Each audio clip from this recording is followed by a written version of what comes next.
এগুলা নিজের হাতে তৈরি করছে। এগুলো এই মসজিদে এই এরিয়ার সকলেই নামাজ পড়ে। Hello guys, welcome to my new blog.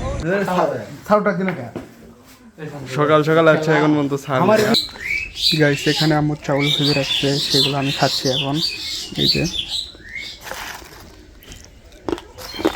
ভাই, এইটা রাইখা দিই, অতগুলো খাওয়া যায় না, পরে খাবো আমি।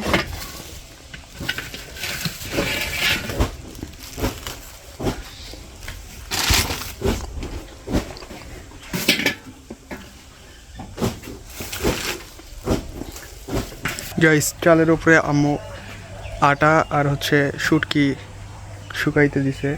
সো ওইখানে যেই শুটকিগুলো আছে এগুলো আমার আব্বু নদী থেকে ধরে আনছে, আর আম্মু সেইগুলা রোদে শুকাইতে দিছে। আপনাদেরকে দেখাই, দাঁড়ান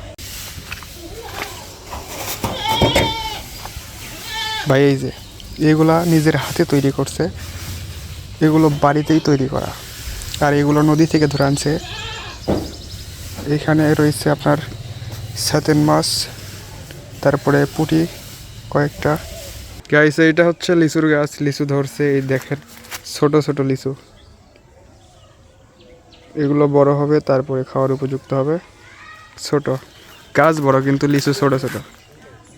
এখানে দেখেন একটা পেয়ারার গাছ, কত ছোট। এইটা বড় হয়ে ফল দিবে। অনেক সুন্দর একটা গাছ। গাইস, আমাদের এই এরিয়ার ভিতরে সব থেকে বড় মসজিদ। এই মসজিদে এই এরিয়ার সকলেই নামাজ পড়ে। অনেক সুন্দর, ভিতর থেকে অনেক সুন্দর।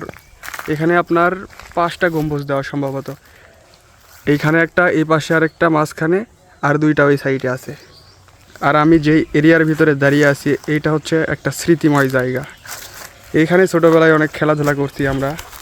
ক্রিকেট থেকে শুরু করে ফুটবল, সকল ধরনের খেলা এখানে খেলছি আমরা। আর এইখানে আম গাছ, লিচু গাছ, কলার গাছ, এইগুলো থেকে আমরাই সব কিছু খেয়ে থাকি। অনেক স্মৃতিময় জায়গা এটা, পাশেই মসজিদ, অনেক সুন্দর জায়গা। আগে খেলছি, অনেক খেলছি। এখন খেলাধুলা হয় না, সবাই বড় হয়ে গেছে, কাজ কামে ব্যস্ত।